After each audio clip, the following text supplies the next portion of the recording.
is a podcast for everyone. Time to chat and have some fun.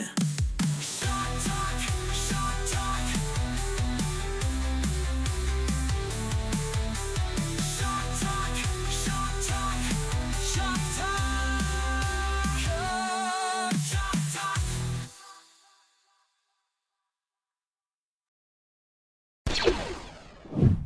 All right, and welcome in, everybody. Happy whatever day it is for you. I gotta find a new way to start that because I'm used to doing streams.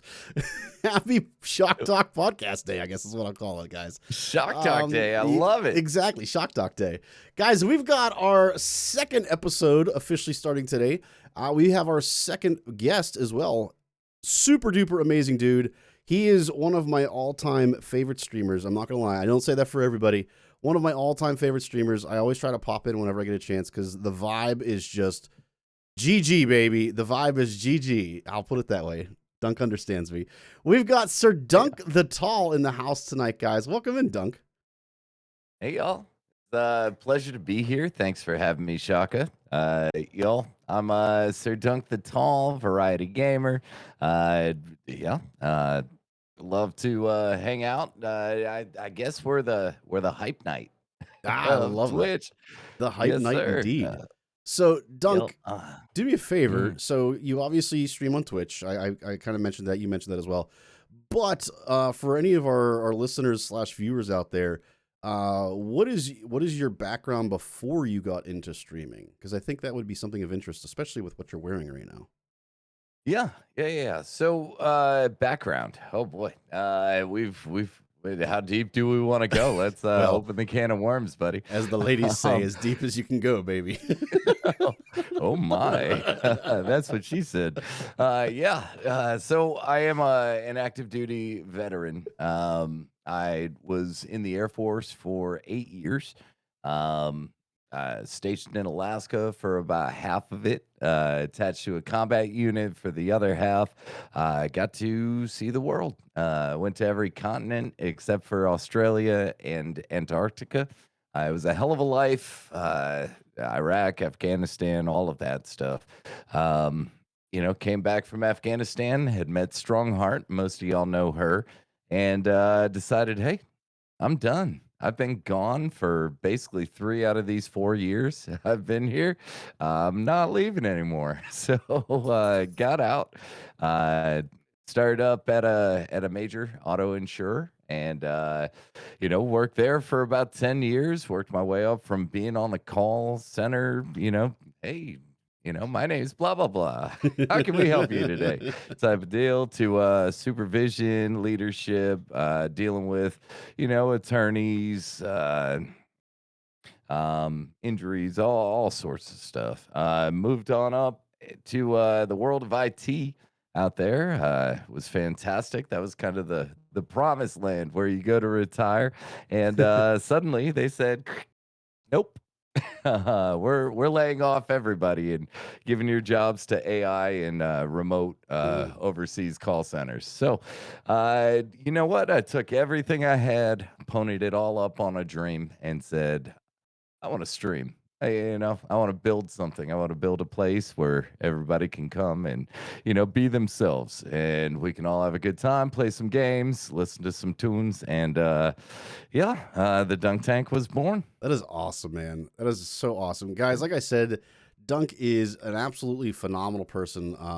Phenomenal streamer, I'll say, an even better person. That's kind of the way I should put that. So, super. You're gonna make me blush. Nah, that's the goal. I gotta hide my seat. That's the goal. Super excited to have him on the podcast tonight, guys. He's got some very, very great background knowledge. We're gonna get into some of that stuff here momentarily. And unfortunately for some, more fortunate for others, he is definitely not from Pittsburgh. So we're going to have some very interesting takes from him on a couple of different things. Just remember, he's not from Pittsburgh, guys. So there's a reason why his answers are wrong, and that's the reason. So, oh no, what are you wearing? For anybody that cannot see, it is a Patriots hoodie, and he's already worse than Philly in my mind. There we go. All right, guys, we're going to get things started. So for those of you that are new to the podcast here, We have 5 key topics that we discuss on each podcast, that being sports, gaming, music, cinema, which can also include TV, and then food/drink. The details of those topics obviously change based on our guest and just different current events that are going on as well. And then we also have a fun little game, if you will, on each of these categories that we discuss as well, to just kind of see where the guests, you guys are as an audience, and I am in terms of our thoughts. So, with that being said, let's get things started here, guys, with our first topic, which is the spread on sports. All right. So, the spread on sports, folks. Today's question is geared heavily towards Dunk's knowledge of baseball. He has a strong baseball background. And, of course, the team that he is a fan of. Our big question here today is, are salary caps good? And this is coming from the idea that when you don't have salary caps, this is why it's so important for Dunk here in particular, when you don't have those salary caps, teams like the Yankees, the Dodgers, and the Red Sox can exist. So, Dunk, do you think salary caps are a good thing in sports or a bad thing? So that's a great question. It really is. It really goes based on your perspective, right? Small market team will never stand a chance in a league without salary caps, right? Mhm. Salary caps add parity, it adds competitiveness. We had briefly, kind of pre-gamed on this a little bit, but even in the American League East, right? You have the Red Sox and the Yankees, right? Two of the biggest spenders in Mhm. baseball, historically. But the Red Sox have always done more with less, right? Yes. Especially in the last 20, 30 years.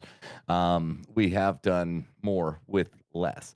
But as one of the most feverish markets, not a plug to the movie Fever Pitch, but as one of the most feverish sports markets in the country, they're generating revenue, right? Mhm. So the more revenue that they generate, the bigger your fandom, the greater your passion is for your region, for your sports teams. Um, Mm. the better competitive advantage they should have, right? So that's my argument for no salary cap, Okay. right? So they're a bigger team, they gain more revenue, they have more fans. The people are passionate about it. They're going to the games and paying the prices. Um, they should be relevant, right? So you've got these massive teams like the Yankees. If the Yankees suddenly stalled out, Mhm. and God, I wish, right? If the Yankees suddenly stalled out, they're not going to generate revenue. There's a lot going on in the city of New York, Yeah. right? If the Yankees were irrelevant completely for 10 years or more, um, they're going to have a hard time selling tickets, and it would hurt them a lot more to, continue paying these elevated luxury taxes on, Mm. what essentially is a soft cap in Yeah, the MLB. that's a great point that you bring up there. So baseball, they essentially don't have a cap, but they do, is the way that I kind of Right. view this. They have a soft cap. So correct me if I'm wrong, because this you're a bigger baseball person than I am. They basically have a spending limit. Like they say you cannot go above this. If you do, then you have to pay a tax on that. But they don't put an actual cap on what you literally can do. They just start taxing you above a certain point, correct? Correct. So it is a luxury tax. So it's like a cap, but it's Mm-hmm. not. They really treat the tax threshold, right? The amount that you can spend up to the limit where now you have to spend a whole lot more for less value, Mm-hmm. right? As the cap. And most teams, most organizations are going to go up to that limit and not pay the additional uh, tax to the league so that they can sign this player, these extensions, Right. this and that. And they're But again, all that's generated by revenue from the organization right. and support from major, institutions. And Mhm. you look at a city like New York, I mean, city that never sleeps. Like, yeah, you've got a lot of money going through the stadium. So I'm intrigued because you bring up a good point that like the big major markets, especially with baseball in particular, they can take that money and then they can reinvest that in their team, and that's why these teams like the Yankees, the Dodgers, the Red Sox are able to spend so much into the luxury tax because they bring in so much money. Are you a fan? So like in the NFL, for instance, there is a hard cap, but Correct. there is revenue sharing in the NFL. Now, there's revenue sharing in the majors as well in Major League Baseball, but it's significantly less compared to that of the NFL. Are you a fan of more of the NFL's approach where there's like total revenue sharing like that? Or are you more of the Major League Baseball fan approach where it's really staying within the market and that fan base? So let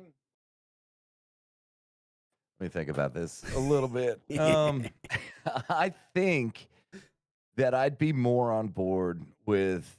Uh, I want to go just because I want to see the best available product Mm, all the time, okay. right? Yeah. That's as a sports fan, Hmm. just even forgetting about my own personal bias for a moment. I want to see the best product on the field at all times.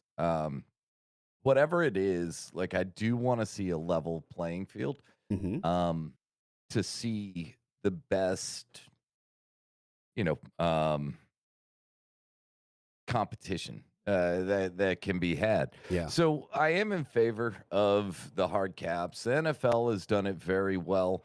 Um, but you talk about the NFL and caps, and the first thing that comes to mind is the Patriot way, right? Where Hmm. you put value over having stars, right? Right. Tom Brady, known as the GOAT, took paycheck cut Tons. after Yeah. paycheck Tons of cut for cuts. 20 years Right. because he knew no matter what he did or how much he got paid while he was in it, he was going to be taken care of for the rest of his life by Hmm. his organization, by his owner, by the stardom that he was able to gain from winning championship after championship. So he just said, "Here's my money. Spend it on this and that." Right? And the Patriots solidly invested on defense, on an offensive line to protect him. One year on WR1 in Randy Moss, but it was the most electric year in football. Right? They Yeah. almost went undefeated. Yeah. Right. So what they did is they consistently took C graded talent and put it around them, got them to buy into the system that winning is what mattered, right? And all the other stuff was just noise. And we had a 20+ year run of something that's completely unparalleled. It's unbelievable. But I think you can be successful in either way, right? Mm. But I think the smaller markets, this coming from a bigger market, Mindset. fan, Yeah. right? Yeah. Yeah. Smaller markets will not be relevant unless something like that is put in place. But S- the biggest problem with caps to me, the biggest issue is that it brings up tanking, right? yes. And my channel's called the Dunk Tank. Like I love tanking. Hey, in MMOs, I am a tank. Like, I'm the bus driver through the dungeon, right? But I never want to see a team take the field and not be as competitive as they can, Mm. right? So when there's a hard cap and you can't pay for all the stars and your only method to get new talent, new blood, the next star is to draft them, Hmm. right? Then you're looking at how do we get that first draft pick that'll change our organization and take us to the next level? Um, NBA has this, the NFL has this. You see towards the end of the season, middle to end of the season, all the talk starts where, hey, if they would have just lost that game, they'd have been, in the running for the first, quarterback of the draft and Right. this and that. To me, that ruins the sport. It tarnishes it. I totally agree. So it's very interesting because you obviously come from a very large market mindset with your teams that you follow. I come from a small market in Pittsburgh, or at least small in terms of baseball.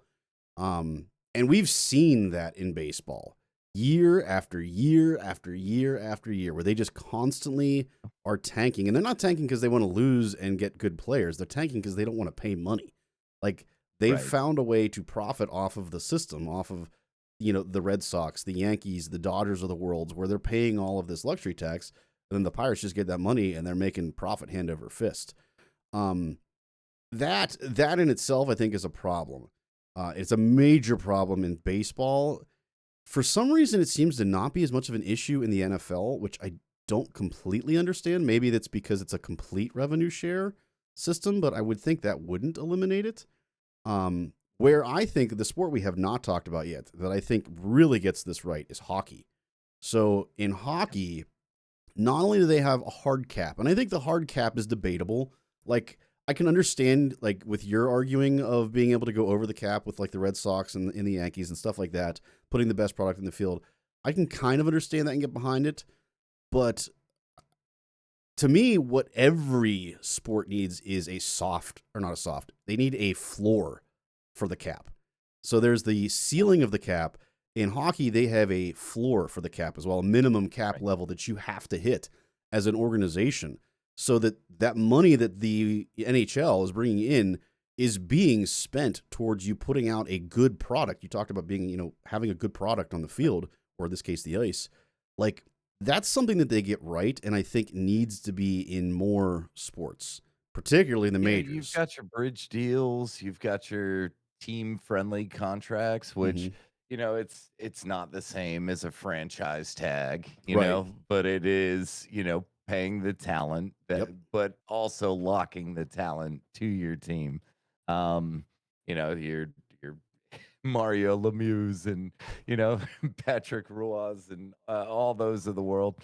But yeah, hockey does it incredibly well.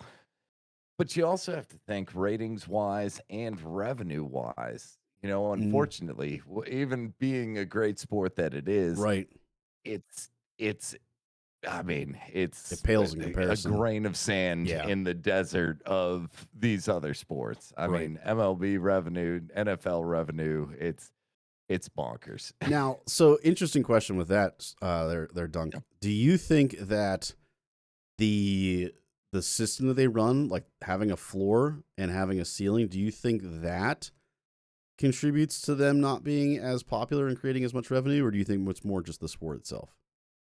I think it's just the sport itself. I grew up playing all sports. Mm-hmm. Baseball was my number one passion, but I played football. I lettered in both in high school, and um, I played hockey when I was younger, and hockey just has an insane barrier of entry, right? Mm-hmm. Like you can't just throw a ball onto a field and 24 kids, start kicking it around, Right. and next thing you know, you have let's just say a favela of kids, playing football. Wow, that's You a know what I word. mean? Like, yeah, like it's an insane barrier of entry to Yeah. hockey. One, you need ice. Ice isn't available Yep. everywhere. Good luck, Florida. Two, the equipment is incredibly expensive. Mm-hmm. I mean, my parents were like, if you want to keep playing hockey, like you got to be all in on it. And I was growing up while everybody else was growing out. You know Yeah. what I mean? So those checks started hitting a whole lot harder. My center of gravity is clearly up here where most people were, just pounding. So, I ended up playing goal. I really enjoyed goalie a Oh, lot. nice. Good wingspan, great Hmm. leg kicks. Able to cover a lot of the net. But at the same time, that was even more. Like I Yeah. want to say, it was like $1,200 for like the whole kit, the stick, the equipment, everything. Yeah. Um, it's such a large barrier of entry that I just don't feel like it would ever catch on. And it's popular, right? Yep. In the places where people love it, Right. you love it. But I mean, a as a everybody can go out and start playing pickup games in their neighborhood type of deal. It doesn't have that level of access. So how do you build that passion, that community for it? It's like soccer in the Yep. states. Like it's the biggest game in the world, Hmm. right? But we like it when we're good, during the Right. World During the Cup World Cup. runs Yeah. and Yeah. stuff like that. But you look at like MLS stadiums and stuff like that, no matter what talent we bring in to, play with the New England Revolution, let's say, Hmm. it's never going to have the numbers or generate the revenue or care of the populace that other sports do. Yeah. That makes sense. I think I would agree with you on that. I don't think it's necessarily the style of cap that they use. I think it's more so just the sport and some of the natural hindrances that it has with it. By the way, the chat, for anybody that's wondering out there, the chat is making fun of me for not understanding big words that Dunk is saying, and they're correct. I have no idea what favela or whatever he said meant. So, So it would be like the barrio, like the hood, the neighborhood in Brazil, like the favela. Or- yeah, that was a level in Modern Warfare, right? Call of Duty. Yes, Yeah. sir. Okay. The Now I favela got with it. all the Now I got buildings it. on top of each other. All I was trying to do was create like the image of a grassy patch with two, sticks for goals on each side. I Like, got it now. You just see, we just that's needed to right. connect it to gaming, and then I was on board with it. So that Yes, sir. works. That I works. should have just said Call of Duty. Yeah. Right. Yeah. Okay. So to wrap up our category here, Dunk, we have an over/under theme. That's why it's called the spread on sports. So we obviously talked about hard caps versus non-hard caps. We talked about soft caps. We talked about floors with those caps. So the over/under here is: do you take an over or an under of a 10.5% of cap variability? So, like, in other words, if you're taking the over, you're saying it's okay if big market teams like the Red Sox or the Yankees go over that 10% margin of error with the cap. You're all for it, or do you think it should be less than that and it should be a lot more rigid? I'd be all for it. Honestly, like I feel for the good of the fan base, right? The more passionate the fan base, the more they're going to spend devoted to to their team, right? So, if let's just say the Red Sox are generating, we're throwing a number out there, $7 billion, within a certain time frame, right? Mm-hmm. And your small market, I'm not picking on Wisconsin or Oh, I thought anything, you were going to but say let's Pittsburgh. just say a cold place like the Milwaukee Brewers, right? Okay. Yeah. Yeah. Like they're generating $700 million of revenue in Mm-hmm. the same time frame. Should they be competing or at the same level? Mm-hmm. um One, how are they doing that? That brings Yeah. up the Rays and your Moneyball teams like Right. the Athletics back when. Like, Great movie, by the you way. can do a lot with very little, and you can be competitive. And the Rays prove it year in, year out, to my detriment and heartbreak. You can not even come close to your salary cap, have great farm leagues, find great talent through scouting. You can be relevant, right? So honestly, like smaller market teams, I think should have more of that mindset Mm-hmm. and build their talent. And if the fan base is passionate enough and giving the money to it, Uh-huh. the bigger teams should be able to put the best product on the field. See, yeah, I'm taking the under on this one. I'm all for team hard caps. both floor and top of the cap ceilings, because I hate everything about the Pirates, and I want more like the Pens and the NFL and the Steelers in my life. Yep. Sell the team, Bob John Nutting. John who brought up income tax as well, and that is a huge factor. That's why your Florida teams, your Texas teams, your they're very, very well done.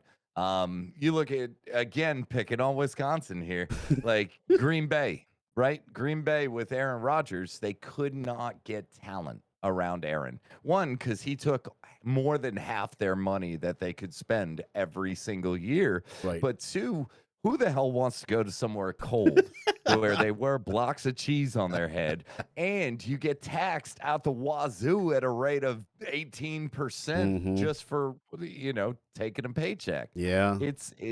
It's wild. That's a great point. They couldn't attract free agency. They weren't able to, build up those teams, and nobody, they had to draft. Yeah. They had to draft because no free agent talent was trying to go there. This is a whole nother topic, but that makes me think of a comment that Nick Saban said that NIL deals benefit everybody but the SEC, because nobody wanted to go north before NIL deals existed, and now they're going north to the Big Tens and things like that. And I was like, they want to be the top player at a college because now they can make money. Yeah. If they're in the SEC, they're fourth string. Yeah. But now they're QB1. It boggled my mind. I was like, you're crazy. And then I thought about it. I was like, oh, no, that makes a lot of sense, actually. Like, it really does. 100%. Yeah. I mean, when you look at places that, are just, they have a surplus of 5-star recruits. And I'll say I'm a Georgia fan because I've lived here since 2008. I've been here longer than I'd lived in Massachusetts at this point. So. Spoiler, if I'm cheering for college football teams, it's either Michigan or Georgia, because I like their bands. Okay. Hey, I like both of those. Brady was one. And go Dogs. Nice. Yeah, their bands are great. I just pick things based on bands in college football. But good stuff, Dunk. Great stuff there on the spread on sports, guys. All right, we're going to go ahead and change topics here a little bit and get into more of the nerdy side, speaking of favelas and Call of Duty, into our gaming stuff here. We got Galaxy of Gaming. All right, so, Dunk, this question, I shouldn't say a question, this is a statement. So this is a bit of a different one where, the first one is more of a question-driven thing. This is more of a statement-driven thing. And you can discuss at length here a little bit and such. But the idea is, do you think this statement is a reasonable statement or a ridiculous statement? Our statement for today is ARPG games, so action RPG games, for anybody that doesn't know what ARPG means, are the best type of games. Think on that for a second. For anybody out there that's listening and does not know what I'm talking about, so that includes games like Elden Rings, the Souls series, God of War. Anybody that's familiar with gaming, it's kind of games in those realms. Dunk, do you, first of all, have a game from those genres that you really, really like and kind of vibe with? And then two, sure. is that a genre that you're a fan of? Absolutely. 100%. Elden Ring, it resonated in some part of my soul. I don't know why. Maybe it was just the fact that I could walk around with two big old hammers and just beat things into submission. Or maybe it was just I could play it the way I wanted to, right? And the first playthrough, I'm not gonna lie, I hated Elden Ring. For anybody that was around for when I first went through, blindly going through and just getting absolutely hammered left and right. Every boss, every minor enemy, every cliff, oh my God. I died 900 times, 836, I think, on my first playthrough. I hated the game, hated it. But I went back. I, started to do a deep dive on the lore, the narrative. It's written by George R.R. Martin. behind the scenes. The deep lore Oh, that's is right. I also forgot written about by that. George R.R. Martin as well. Yep. So there is a ton of information in the game that's not given to you. That's the interesting thing. It's this is where I would say that the statement that ARPG games are the best type of games, I'm gonna say it's ridiculous, even though it's one of my favorite genres. The mass appeal is there for people like me who want to delve into the deep lore, the narrative that is under the platter that's shown to you. You know what I mean? Yeah, You absolutely. gotta go.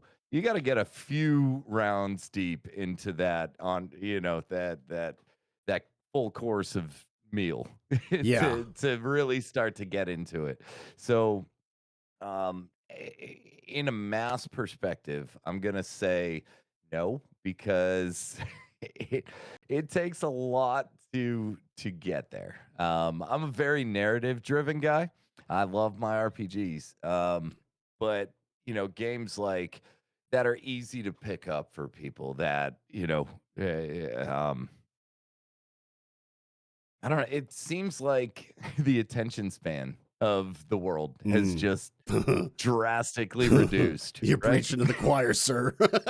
Right, right. So, I mean, your games like Fortnite, where you're able to load in, just drop into a zone, spray some bullets around, and oh, hey, I've died 50th. Oh, hey, I died 10th. Oh, hey, I got a crown. Cool. It Yeah. means nothing in the grand scheme of things Yep. because, everybody has thousands of crowns at this point. The game's been around forever. But like those type of games, they pull people Mm-hmm. because it's a quick experience. Yeah. They're able to get in, get out 15, 30 minutes and move on to the next one. Say GG next. Yeah. GG's. Um, Yeah, there we go. Yeah. It's yeah. yeah, that's a great point. Like I never thought about my like genres that I like being connected to my attention span before. I never really thought of it in terms of that, but it makes a ton of sense. Like, so I'm Having a very, 13-year-old son, yeah, it brings it full circle yeah, real quick because what I can play and what he can pay attention to, very different things. yeah, that makes sense, man. Like, so I'm a huge God of War fan. God of War is probably my all time favorite game. And that, fits into the ARPG category. I know you're a fan of that as well. Um, Oh, yes, I sir. just I love the concept of story driven games. First of all, I love really in depth stories and character development in particular, and the idea of being able to develop your character not only from a story narrative perspective, but also from like an actual ability levels and statistics and all that stuff. It just makes perfect sense, in terms of that stuff. But like you said, it's a long payoff. It takes. I mean, you get these. Yeah, from a teacher standpoint, yes, you are getting both, immediate satisfaction as well as long-term satisfaction as well. Or we have terms for that. I'm not getting into all that stuff right now, but it does have multiple levels of that, but it's definitely delaying your satisfaction significantly more in those types of games than it is in, like Fall Guys or some of the other quick, fast-paced Fortnite games like you mentioned earlier. I never even thought about it from that perspective because, like, I hate Fortnite. I mean, These I'll quick tell little boop, you, boop, boop, like boop, boop games. I played all the games on the hardest modes, Yeah. right? So God of War was God of War Yes. difficulty, and anybody who doesn't have the patience for slamming their head into a brick wall over and over until you break a brick finally and get a little hole through there and just keep bashing still. If you don't have that tolerance or that patience to be able to plow through, you're gonna immediately hate the game. Yeah. I hated God of War. God of War, what was the God of War 2? Well, that was a different story. The old one, The original that was all trilogy. puzzles. Yeah, Yeah, yeah. but like you know, the newest original 2018. God of War, Yeah, right? 2018. Yeah. Correct. Yeah, yeah. God of War 2018. That game on God of War difficulty Terrible. hurt so much Yes. in the first 4 or 5 hours of playing until you start gaining, like you said, Mhm. the Yep. stats, the building weapons, the unlocking of weapons, the unlocking moves with your character that you finally found a flow state and you could control Mhm. Kratos in ways that felt natural, because at first it's just dodge this, dodge that, maybe catch a parry, but you had to time it perfectly. Mhm. It was just absolutely infuriating combat It where that was a the a smallest whole enemies hit you like bosses. It was yeah. like getting run over by a freight train every single time you spawned. So that was a huge topic of discussion though in the God of War forums because the original trilogy of God of War mode was like one hit and you're dead. But you didn't Right. have to. It was like a glass cannon approach where if you got hit once you pretty much died, but your enemies all still had kind of similar levels of health. They'd Right. be more aggressive and things like that. But it was more a test of your skill than anything else versus this version, God of War 2018. It was geared more towards they just were so stinking tanky that it would take Yeah. an hour to beat like two of them because they were just so One thick. one wave of 5 Right. regular enemies felt like a boss battle Yes. every single time the combat music started. And it was because they nerfed you. Your Yes. damage output went down, Yep. their health pools went up, their defense went up, all of their stats were increased, all of your stats were decreased, Mhm. and it hurt. Yeah. But it was incredible once you figured it out. Once you're able to get there. Once Yeah. you got it, once it clicked, like it was a blast. See, Like my issue with that is that it became less about skill at that point. It became more about you getting the stats that you needed to be right, successful. And that I was not a right. big fan of. I understand the reasoning behind it, but I didn't like it that much. But anyway, Yeah, most we're people avoided God of War like a plague. Like yeah, the hardest difficulty right. mode, God Yes. of War Yeah. mode. I didn't mind Yeah. the hard difficulty. It was the God of War mode that I just wanted nothing to do with after I realized what it was like. So but anyway, we're really off track here, guys, but it's okay. It's good stuff. So Dunk, to kind of wrap up this topic, sir. So ARPG games are the best type of games. Do you think that statement is reasonable or ridiculous? I would say ridiculous from a large macro level. I love a good narrative more than anything, right? The narrative is what I play for, but not all ARPG games deliver on that game breaking narrative, Mm, right? And sometimes I would say for the majority of players, the trouble in getting into it and getting to a point where you can actually enjoy it is too hard, mm. right? That's a good point. So even though it's my favorite and I love bashing my head into that brick wall, I'm gonna get through it one day. For me, it is the up there with the best. But yeah, I can't say at a macro level, like a top-down approach view, that it is the best. Man, that was a heel turn. I'm not gonna lie. I was very caught off guard by that.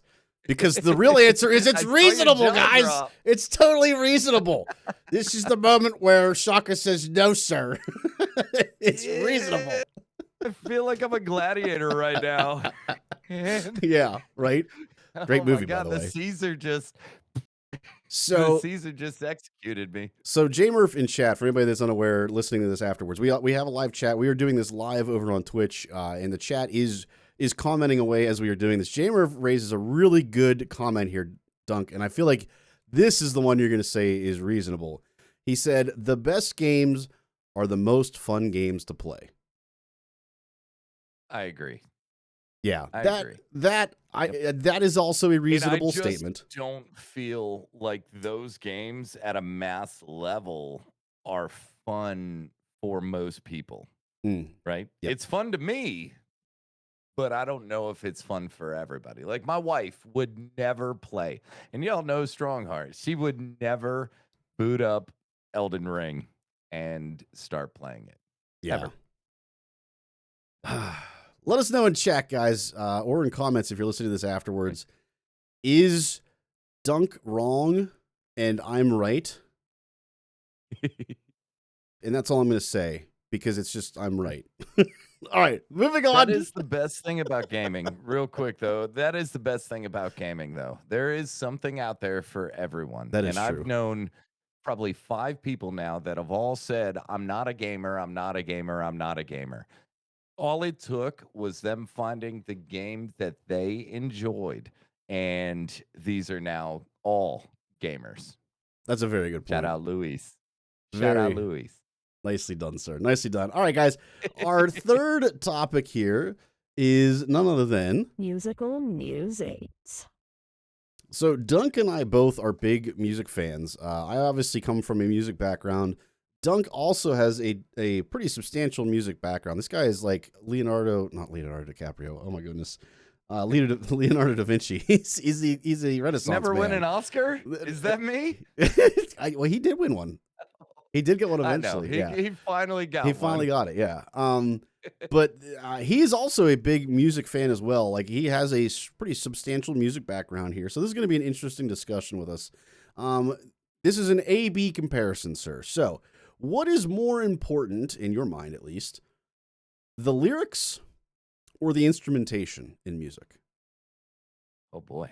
So, I mean, I do focus a lot on lyric content, right? It matters to me because if I'm singing along with something, one, like I feel like it should make sense, and two, you know,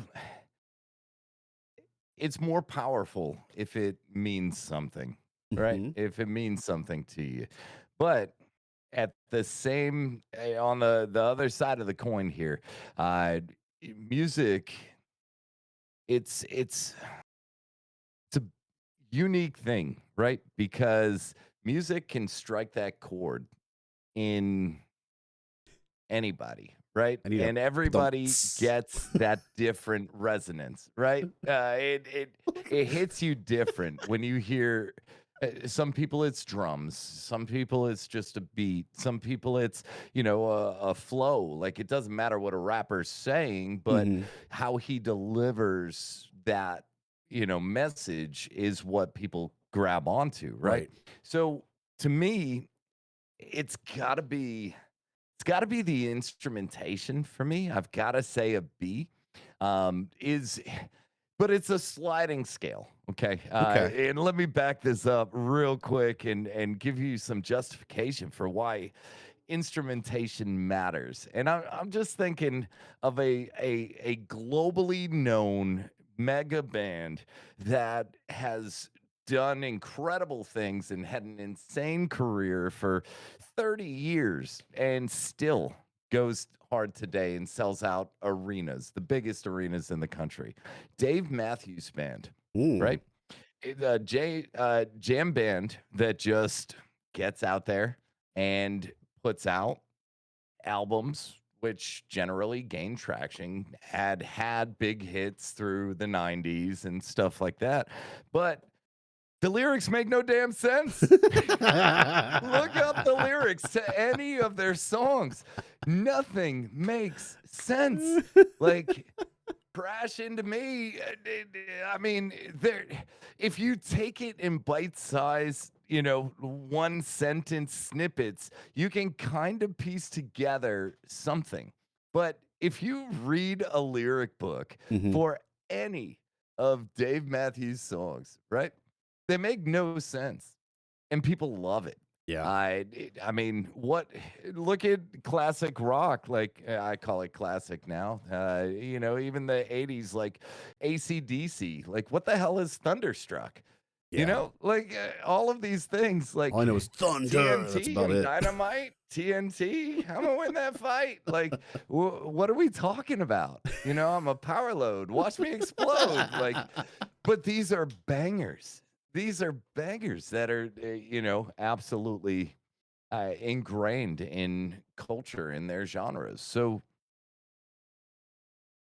I'd have to say that instrumentals matter more than the lyrics because it's the delivery of the message. It's what people resonate with. It's what, gets your head Hmm. bobbing. Or, if you're doing reaction content, it's the, where you Yep. do the, oh my God, something on my upper lip suddenly smells bad, It's and you yeah. start bobbing your head. Like that's It's that's what it is. so it's interesting you say that it's more accessible.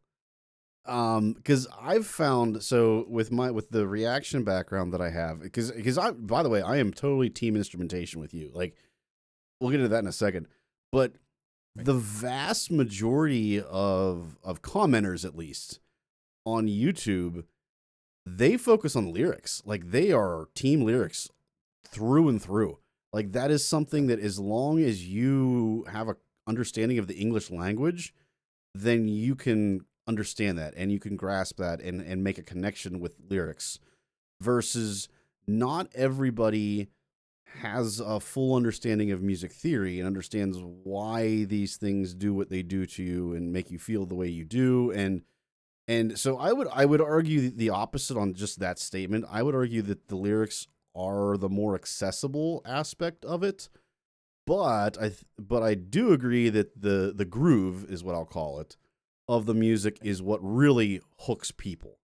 Right. They get hooked by that groove, and then when they get into the lyrics, that's when they become like a true diehard fan, if you will, because then they're able to kind of create a story and create a connection with the song, if you will, because they can understand those lyrics as long as they understand, English language, or it doesn't even have to be the English language, I guess, to some degree. But um, It's funny that you brought up, the language part of it yeah, though, because like music is one of those things that can absolutely shatter language barriers. yes, absolutely.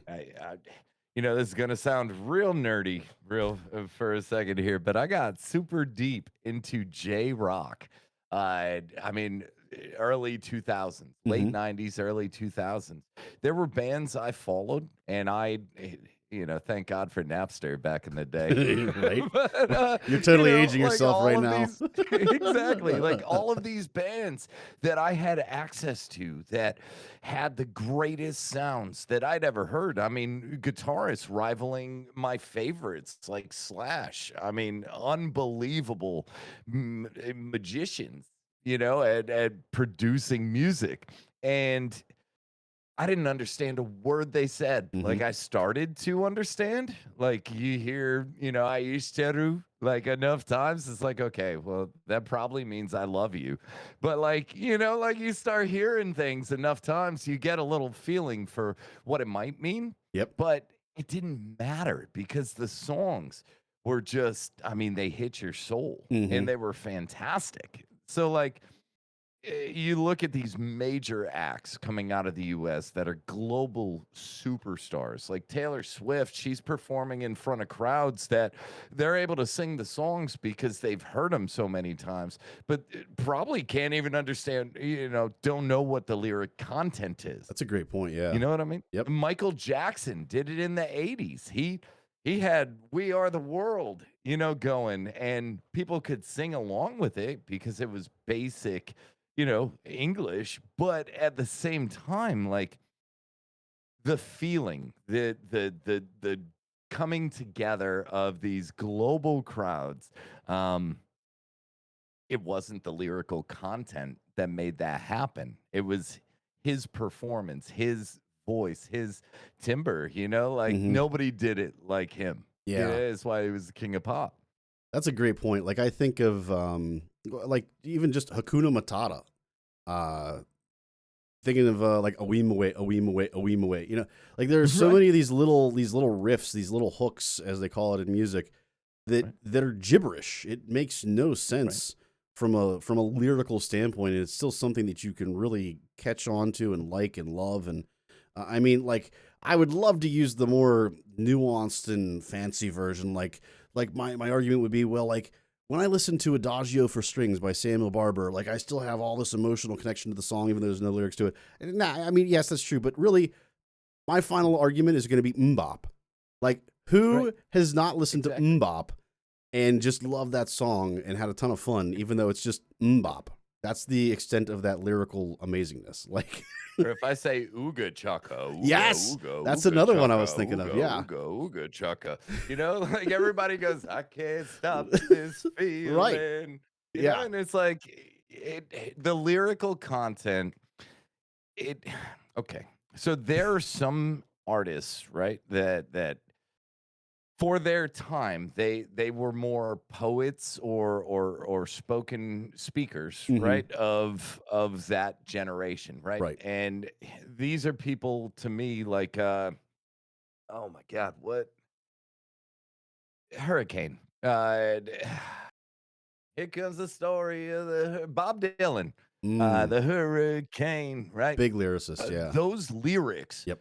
mattered Yep. because those lyrics were addressing at the time like the social injustices of the Hmm. world, the this and that. Like he was literally speaking musically. Bob Dylan, not a good singer, right? Hmm. Classically, Right. Yeah. Classically speaking. you Yeah. know, not even that great. As far as the composition of the songs, but what he was saying mattered, and Hmm. people loved him for it. So you can have both, right? Yeah. That's the beauty of music. You Yep. can have your cake, eat it too, put it behind glass with a classical arrangement. Like you can do it all. Yeah. But the thing is, do people feel it, right? Hmm. And to me, the feeling comes from the building of layers, right? It's always the building of layers. Hmm. The lyrics are just the top layer. Yeah. So Sween's brought up in chat, and this is you've really alluded to this well. The genre of music can make a big difference in this argument as well. So obviously things For like sure. rap and folk music in particular are very, very, very lyric driven compared Right. to, we obviously alluded to a lot of the hair band of the 80s, some of the 70s stuff where it's less about the lyrics and more about just the instrumentation of it. But I would still argue, even in the case of, you know, with rap and with folk music, they have to make that instrumentation a certain way to lend itself for those idioms. Like if you had, a rap backtrack going over top of a folk song, you would lose all of the lyrics from that folk song. You would just be focused on that back groove and the backbeat that they've got playing over. You would just lose the lyrics behind it, and vice versa. If you had somebody rapping over top of just a folk music instrumentation background, Oh my god, nobody a would pay any polka attention. rap. Yeah, like it'd be so out of place. So I think there is something to be said about the genre, but ultimately, I think we're both on the same page on this one, though. It's still ultimately about the instrumentation. That's still Right. the most important thing in music, even though a lot of people And really are glued to the lyrics. I guarantee you, if you had a rapper, right, Mhm. and they did not have a good beat, Yep. right, the song's not going to be successful. Correct. I mean, you look at Kanye coming up. He was a producer. He produced for Jay-Z's The Blueprint, right? Like that's what he did. He Yeah. took hooks, he made beats, he did all of it, right? And then the lyrics again were on top of it. And he had a story coming up. That's what made him a superstar. Yeah. So And that's whatever he became is another thing. But right. you know, Well, that raises a great point in terms of lyricists. Like I would almost argue that being a great lyricist is equally as being a great musician because so we talked about this with our marching band. We did a songwriting workshop down in Nashville, and they didn't get into the technical side of music theory and all that stuff. Like he said, we're going to use 3 chords, and that was everything. That was all he talked about in terms of the actual music concepts of it. Beyond that, it was just creating the lyrics and getting those lyrics to fit rhythmically. And there is definitely something to be said about finding way to make those words work in a way that both tells your story well and fits well with the rhythm of that music. That it's certainly an important aspect of things. But for sure.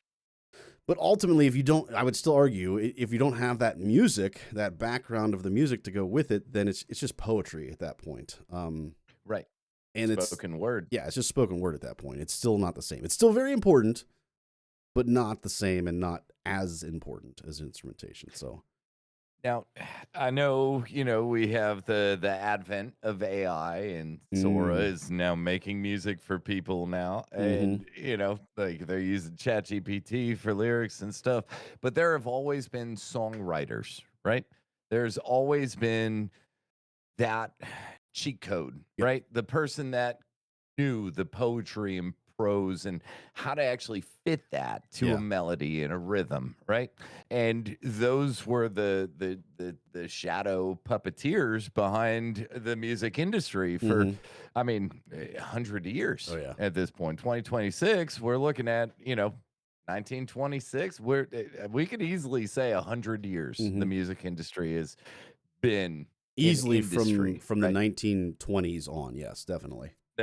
That's what I'm saying. So we have an industry, right? And what do industries do? They produce things, right? So we've got music factories, and those foremen that are, putting these lyrics to these rhythms and all of that. So that's why I have to say the instrumentation, it's still the artists Yep.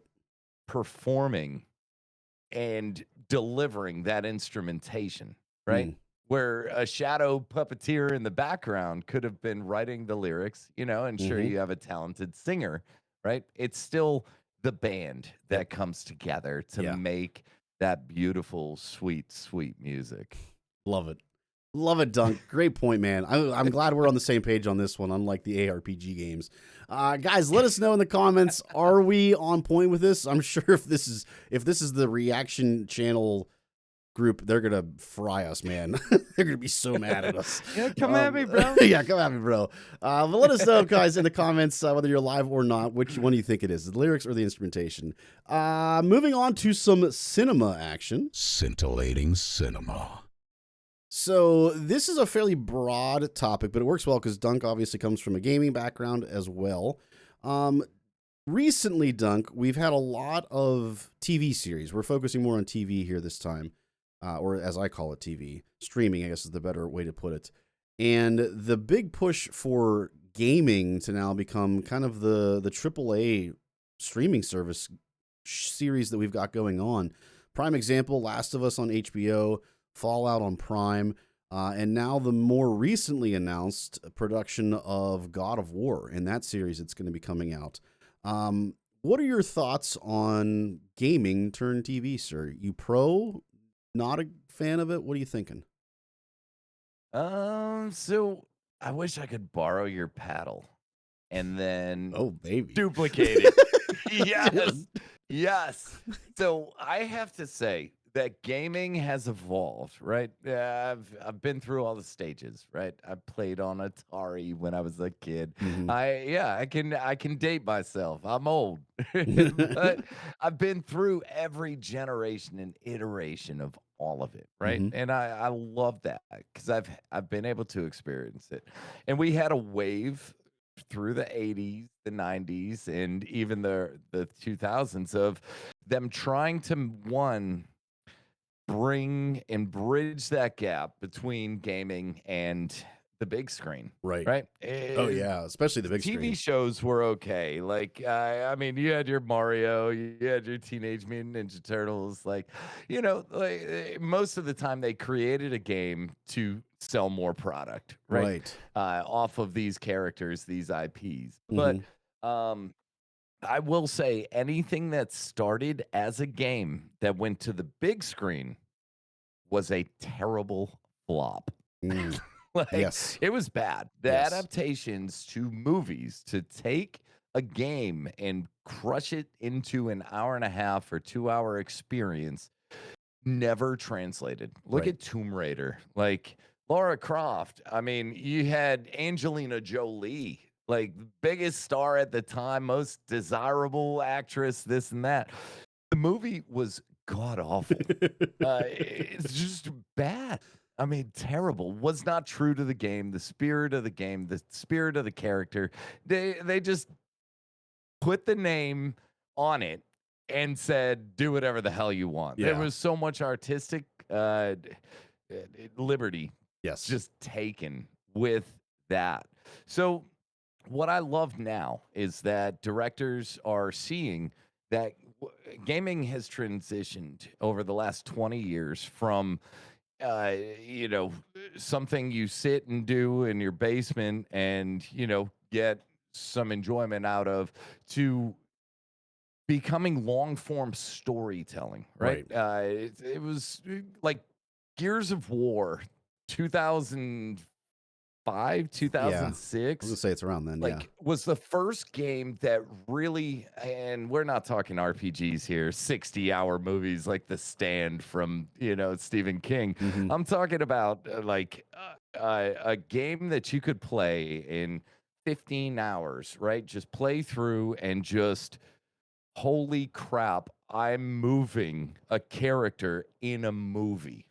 You know what I mean? Yeah. Like Halo felt that way. You were playing a movie. Yeah. The cutscenes were incredible. Yep. It had leveled up. You had drivers, like you connected with the characters. You felt like you were in it, Hmm. and it was better than watching a movie because you were experiencing it. Right. And I think the gaming industry was able to evolve to just being something that was played to something that was experienced, Yes. right? And they started, especially with those AA, AAA titles, to Hmm. really be, and they put the budget in to make them more better than Right. movies because they were interactive. Yeah. It's. So what they're doing now with the long form content, Mhm. the Fallout season, incredible. The Last of Us. I didn't even play the game, but I watched the show. Love it. Every second of it. And you got the Mando. I mean, come on. Right. You can't beat it. Well, so I Um, think it's interesting. You brought up a great point that gaming has evolved, which I think makes a big difference in terms of the medium transferability, is what I'll say with this. So think about so like we started with just basic platforming with the Mario Brothers and Donkey Kong and things like that, like the real old school stuff. That stuff would not really translate to a movie super well, certainly not a TV series. But now we're getting to the point now where games have become so advanced that they are literally approaching them like it's a movie or TV series. They're doing mocap with a lot of these characters, like Jedi Survivor. They literally cast these characters and then they capture their acting and everything on screen and then turn it into an art and put it into a video game. So it makes a ton of sense for me seeing where gaming is now, especially with these types of games where they're literally approaching it like it is a TV series or a movie in their production aspects of things. Like it makes a ton of sense. So many of these games, God of War was a mocap game. Last of Us, I don't believe was, but like I said, Jedi Survivor is.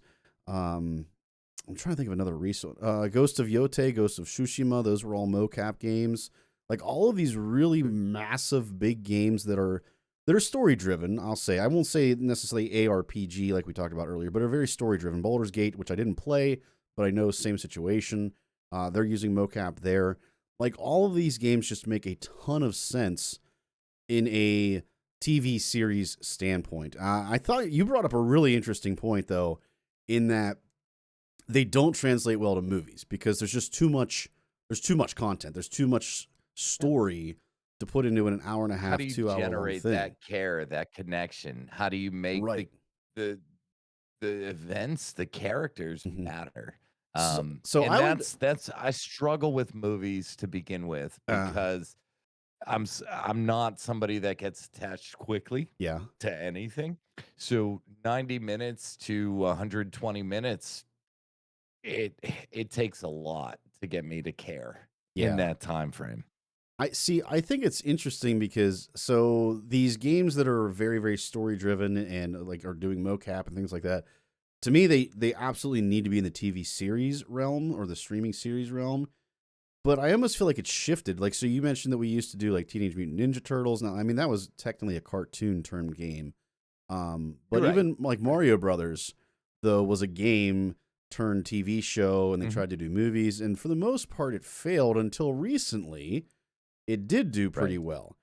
And I think what's interesting about that approach is that they kind of changed the way that they went about it. Instead of trying to replicate the game, they used the universe established in the game and then told a fresh new story from that universe. Exactly that. I think that can work in a movie setting if done properly. But for the most part, if you want to capture the entirety of the game, it's got to be a series, in my opinion.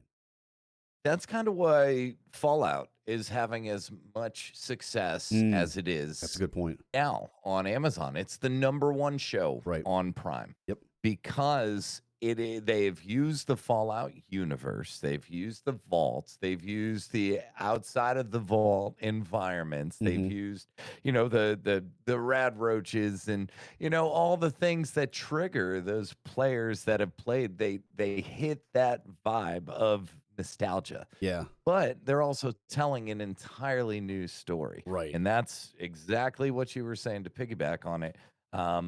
They're doing an incredible job. So if you haven't seen it, y'all, here's a plug for Prime. Go check out Fallout on it's season 2, I think is almost done. I think it's finished because I've been waiting until it's come out wrapped. completely for me to watch it, and it's on my next to-do list. Like I just finished the Knights of the Seven Kingdom. We're not getting into that tonight. Even next time we have you on, Dunk, maybe we'll talk about that stuff. But who am I? Yeah, right. Who am I? But that is on my next to-do list because I did see season 1 and I freaking loved it, and I know nothing about the game. Like you said, you hadn't played it either. Same situation. Like I love the idea of expanding on the pre-established universe and telling new stories. Like Last of Us did that pretty famously in a couple of different episodes, where they added new story and new backstory in particular to pre-existing content. It just makes sense in terms of getting the maximum audience too, in my opinion, that you can. Like people that have played the game are like, "Ooh, there's some new stuff here. There's some new backstory that I didn't know about from the game. Yeah, let me watch that so I can get more than I had previously." It just makes a ton of sense. So all right, so Dunk, a new adventure. Yes, exactly. So we give the concept or the question here, the thought, whatever, if you will, a thumbs up or down rating. So 2 thumbs up, 1 thumb up, 1 thumb down, 2 thumbs down. How are you rating gaming turned TV, sir? 2 thumbs up, 1 thumb up, 1 down, 2 down. Historically, now you're just like Gladiator. You're playing with the audience, man. Playing with the audience. I am definitely 2 thumbs up at this point, especially with where we are right now currently. Absolutely 2 thumbs up. I freaking love the concept of it, man. Great stuff, Dunk. For Great anybody stuff. not excited about God of War or didn't know about God of War coming out in 2028, it's a little well down the line. If you saw the show Shogun on Hulu, oh, good guess. It's being directed by the same director, the same project lead that made Shogun. Phenomenal. Absolutely incredible. Yes. Phenomenal It's a story that's been told 100,000 times, but Shogun took it, made it matter. Like made it hit you in the face. You had no choice but to love it. And the same director is running God of War. And I promise you, y'all, whatever pantheon is going to be involved here, whether it's Greek, whether it's, Norse, as we've seen in the newest iteration Norse. of God of War. That's confirmed. Is it Norse? Yeah, it's the 2018 and Ragnarok storytelling, I believe. Oh my God. Yeah. It's going to be an experience. Yeah, so I've been following put the it on casting. your watch list. The casting looks phenomenal so far. Like just phenomenal. Yeah. Super stoked. I'm going to have to look into it more as it comes to fruition. Yeah. I can't wait for it. Good stuff, Dunk. All right, our final tier, guys, of the evening. Tiramisu tap room. Now, this is very Dunk themed. For those of you that could not tell yet, and I don't know how you couldn't, but Dunk is a Boston native, a New England native, if you will. So our tier ranking, our tier ranking for today is, of course, New England themed. Now, last week, I didn't plan on doing this originally, but I loved it and how we did this with Sweens. So we have 5 tiers with our tier ranking. We have S, A, B, Canada, which is C, and D. D being the lowest, S being the highest. Normally, you could put your stuff wherever you want to. But last week, we decided to make it a little saucy, a little spicy, and say you can only put one item per tier. Dunk, we're going to stick with that because I love the idea of making things spicy and just getting everyone riled up with my tier rankings. It's just so fun that way. So we are going to tier rank 5 things. You can only put one item in a tier. The following things that we have, I'll let you know what they all are so that you guys can kind of formulate your ideas here. We've got Dunkin' Donuts. That could either be coffee or donuts, whatever your preferred thing from there is. Clam chowder, New England clam chowder to be specific. Lobster roll. Not a Maine lobster roll, to be clear. Or does that count? Does that count? I don't think that counts, right? I mean, it's New England. Yeah, I literally have the words New English Ooh. tattooed across my back, buddy. So when you think of, we're going to come back to that because I feel like that one's But tricky. yes, That was tricky. even with Maine lobster, lobster is caught up and down the coast. Yeah, yeah. Cape Cod has a ton of lobster fisheries. My uncle actually had a very good friend that every summer would sell us like 300 lobsters for massive family gathering, right? It was kind of like a family reunion type deal every summer. Uh-huh. It was like 300 lobsters. They got it at an incredible price. All we did was stand around and steam lobsters in pots. That's for awesome.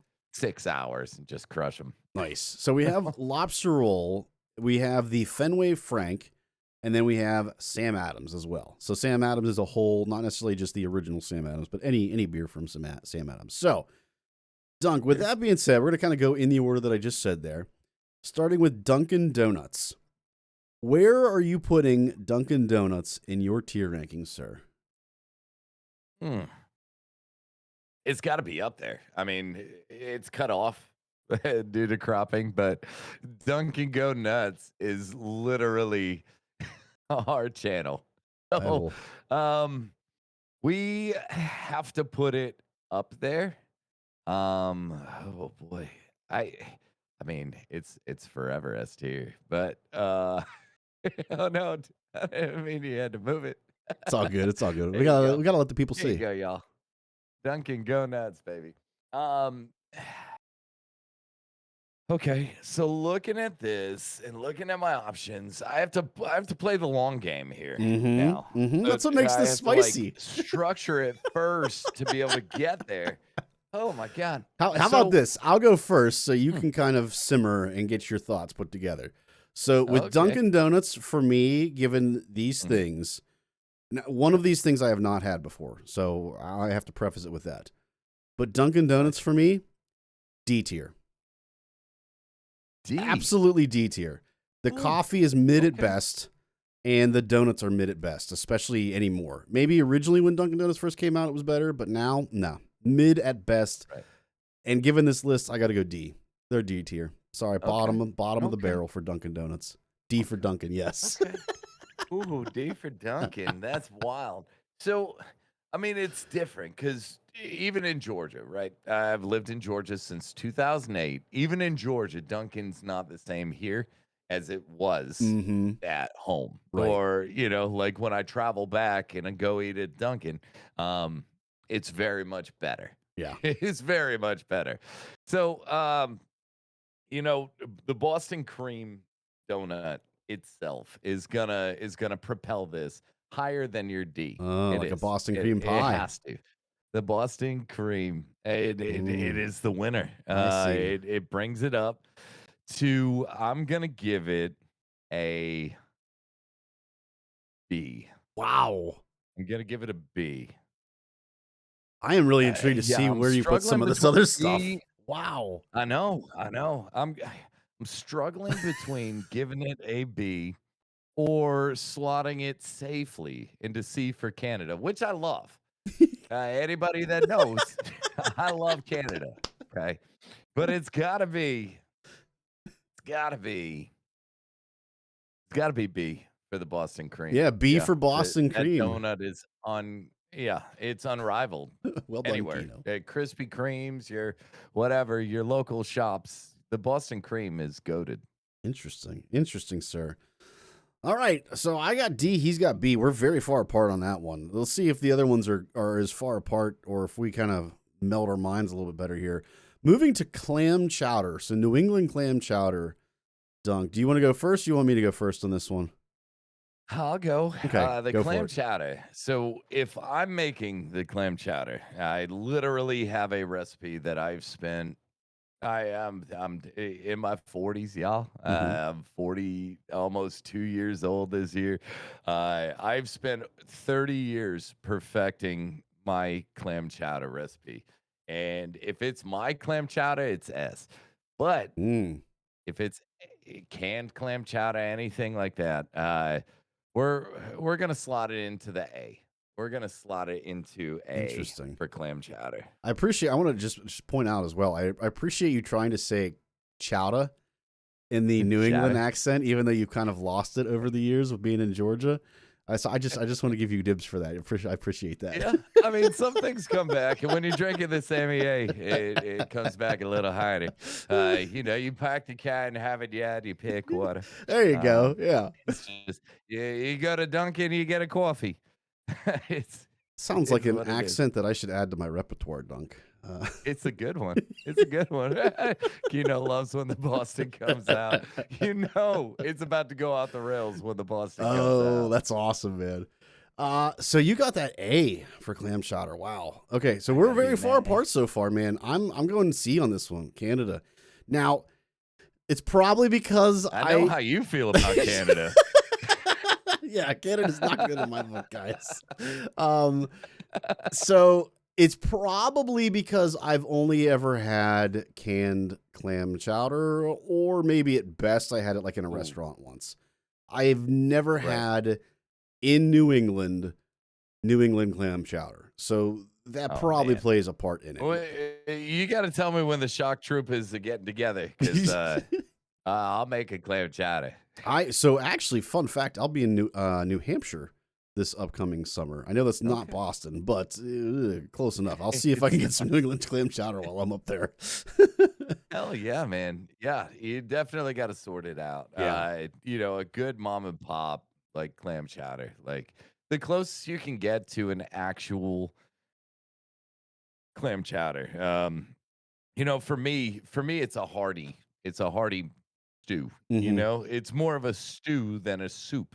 Right. Yes, I And would that's agree. what Yeah, you miss out of the canned stuff, right. because it's loose, it's watery, it's soup, Yeah, like manufactured soup. yeah. The So, restaurant yeah, a versions that I've good had are clam chowder, a real clam chowder, it's legit. yeah. And things that I've perfected over the years, where you put in the clams 5 to 10 minutes before serving so they don't become rubber monstrosities that you're chewing on. Mhm. Like they're actual clam, Yeah. it's just warmed up to the soup's temperature. That's a So, very good point, sir. yeah. Very good point. Yep. So we're pretty far apart Yep. on the first two. I imagine we're going to get a little closer together on these last three, though. So next Potentially. one is the lobster roll. Now, I will say I did not have a So- lobster roll in Boston specifically, but I have had Maine, and I mean fresh from the boat Maine lobster. Like I got it from an actual, they did a fisherman's fundraiser, and they literally cooked the lobster from the morning's catch. It was Yeah, yep. phenomenal. So I have had That is legit the way. lobster roll. That is the way. Question. Yeah. Was it tossed with mayo and all of that and put into the bun? Or did you have it where it was lobster and then butter drizzled over it on the bun? Dunk. Was it like a lobster salad, or was it lobster with butter? Because Do- there's two distinct lobster roll servings. Dunk, do I strike you as the type that would only try one of the two versions?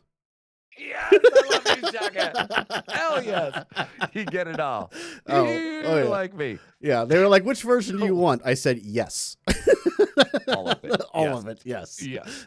Give me the lobster. Yeah, Yes. so I've definitely No, had I'm in the both. same boat.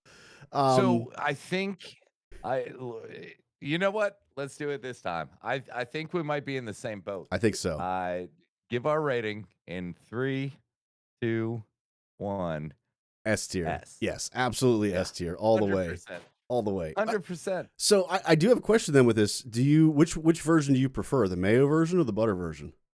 The butter version. Yep. Butter version's Amen. goated. Amen. I mean, dude, there's nothing more opulent. Like, I'm saying for what was essentially a sea spider, right? That was considered a poor people's food hmm for hundreds of years. That grew in popularity in the 50s and 60s because of availability and people saying, "Hey, we could probably market this to people that don't have ready access to it and make it expensive," right? Geniuses, by the way. Yeah. Unfortunately for the rest of us that actually have to pay for it. Right. But my God, the lobster, it's if I had a last meal, I'm getting a porterhouse steak, hmm rare to medium rare, and a whole lobster Yes. just steamed. I don't want the Amen. grilled tail. Don't ruin my flavors. Just give me a steamed lobster. Let me break it apart myself and dip it in butter and just go. Love it, man. Love it. Yep. I'm glad we're on the same page on that. I was getting a little worried with the first two. But yeah, That's it. easily S Yes, tier. sir. Okay, the Yep. fourth one, this is the one that I do not have experience with because I did not get to go to a game when I went through Boston area. And that is the Fenway Frank. So I'm going to kind of trust your expertise on this one a bit for my tier ranking. Where are you putting the Fenway Frank? Unfortunately, because of the goatedness of all of our options, Mhm. right? I've only got C for Canada and D left. Okay. Oh. These are some incredible options. You got So you misplayed, sir.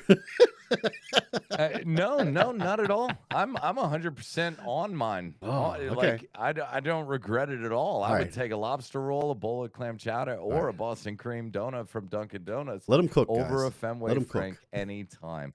I would.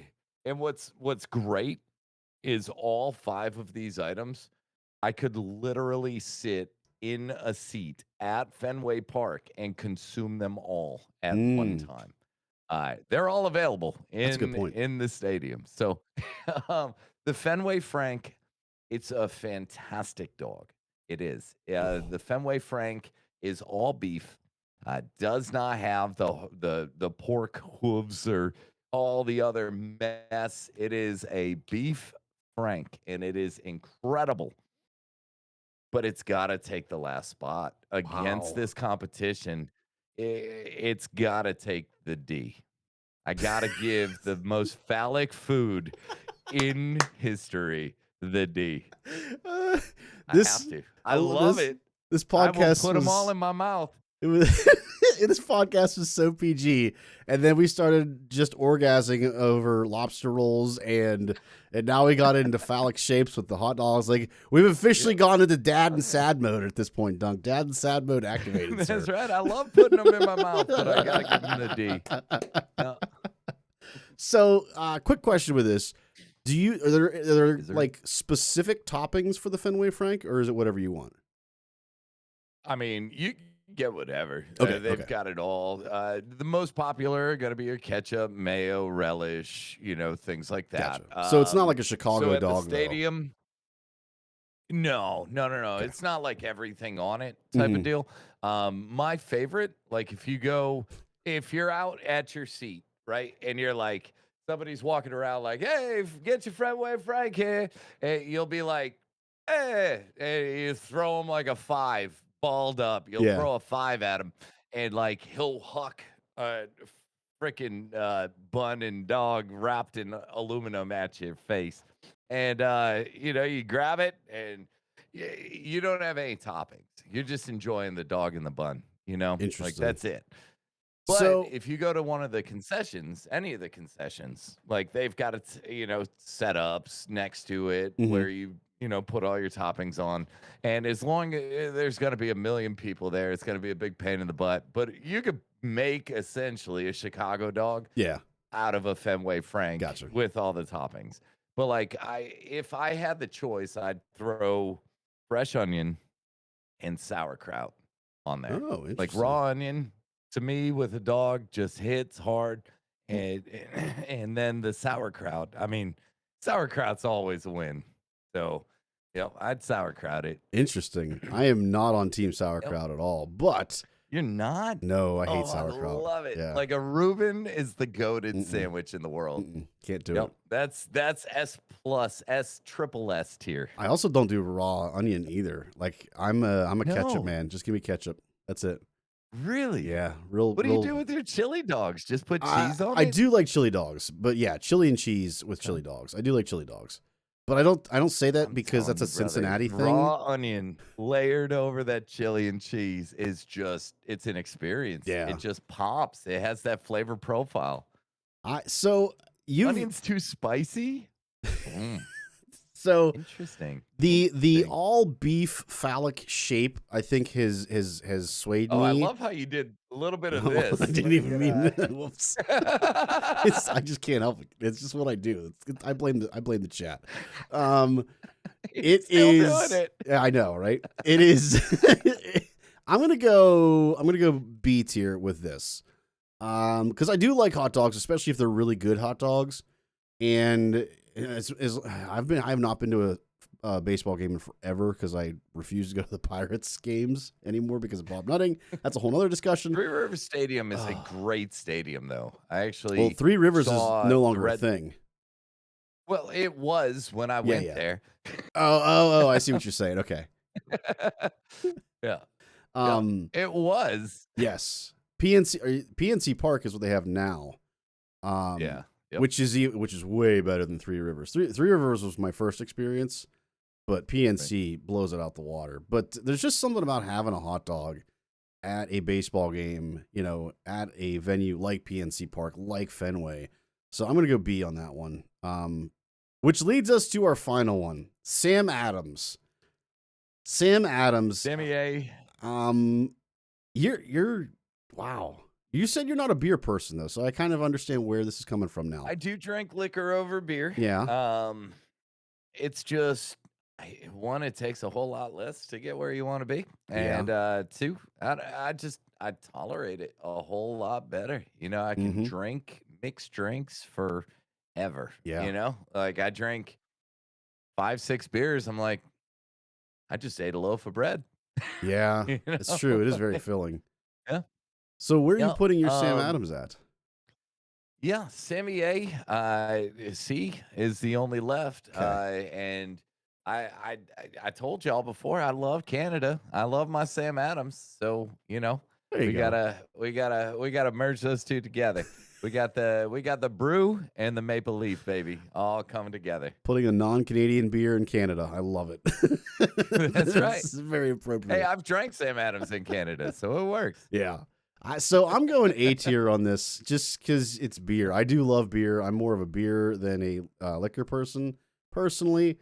And I know Sam Adams is not necessarily a true craft brewery anymore. I know they, by definition, are, but they do put out some great beer. And even their original Sam Adams, I still love. Like if I have to settle for just kind of a generic beer and I don't have a lot of choices, Sam Adams versus, the Bud Lights, the Coors Lights of the world. Yeah, sign me up for a Sam Adams any day of the week, man. Like it's just a good quality beer. Yingling. Yes, I do like Yingling. You like Yingling. Don't tell and my I'm not viewers gonna, that, but I won't slander the Yingling on your channel. It is the oldest brewery in the States for a reason. Yes. It's been around that long. It has earned its spot. Yingling is fantastic, especially the black and tan, baby. But I'm telling you, brother, I have been to the Sammy A brewery in Jamaica Plains, and it is unbelievable. That's awesome. Like you get varieties that you didn't even know existed. They are very generous with their pours, and my God, it is an experience. So, like it was pointed out that I had the old Fezziwig here. I've got a whole winter sampler back there in the cooler. I've got a whole fall sampler as well. Actually, I think I drank through the whole fall the one. fall sampler's top notch, man. It is so good. Oh, so good. Yeah. I mean, you got the Oktoberfest.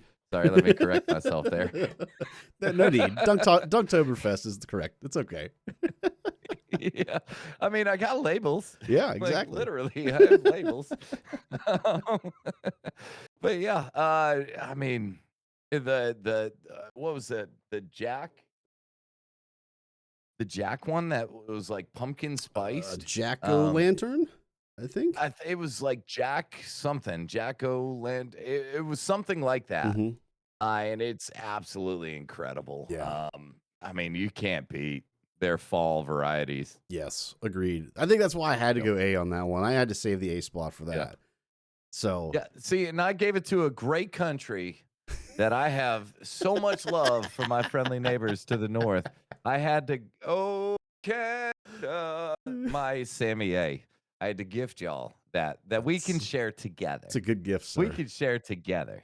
It's a very good gift. Love it, Dunk. Love it. Guys, let us know either in the chat or in comments if you're listening to this after the fact. Where do you think these things fit in our tier ranking? Do you think I, as a Pittsburgher, am ridiculous in my thought process and totally wrong? Or do you think that I'm right and Dunk's just drinking the Kool-Aid up there, so to speak? Let us we know. both had lobster rolls for S's, so Yeah. Can't be totally I wrong. think we're good, Yeah. buddy. Yeah. Like, I think we're good. It's all good from there. Love it. Love it, Dunk. Well, thank you so much for being on the Shawk Tawk podcast, sir. It's been a ton of fun having you.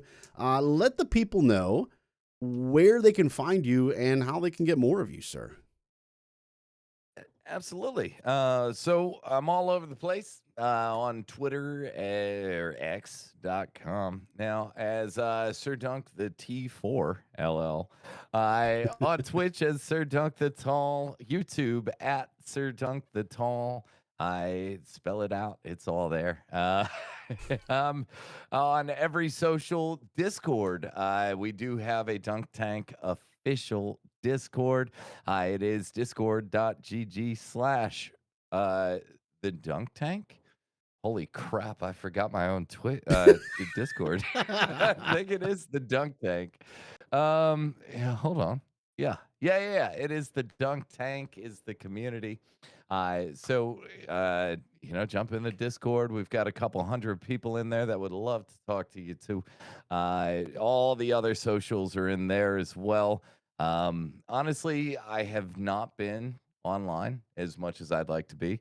My community gives me crap for it, and I love them for it because real life has taken a front seat to my streaming and my passion, which is growing a community, playing games together, having some drinks, enjoying some great tunes, and really just building, something amazing together. So, focus has been IRL. I still try to stream twice a week if I can, and I'll be probably going live again tomorrow.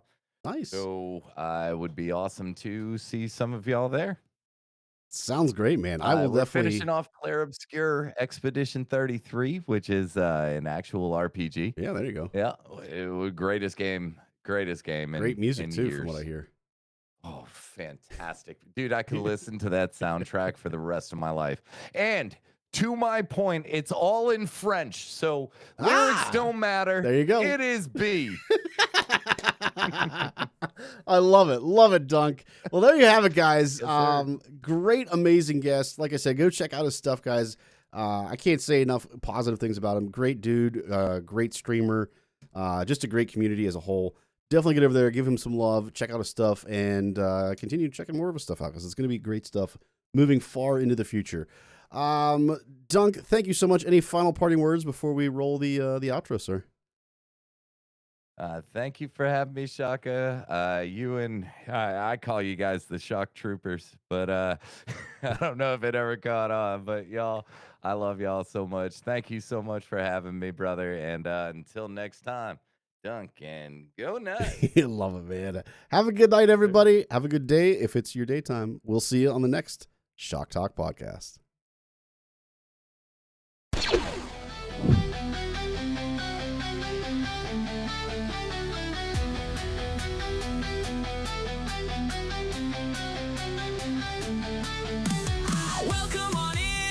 and take a seat. Conversations that can't be beat. Music and movies, to name a few. Sports and drinks and tiramisu. This is a podcast for everyone. Time to chat and have some fun. Shawk Talk, Shawk Talk. Time to chat and have some fun. Shawk Talk, Shawk Talk. This is a podcast for everyone.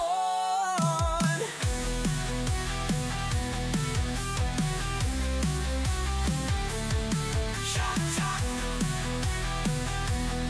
Shawk Talk. Shawk Talk, Shawk Talk.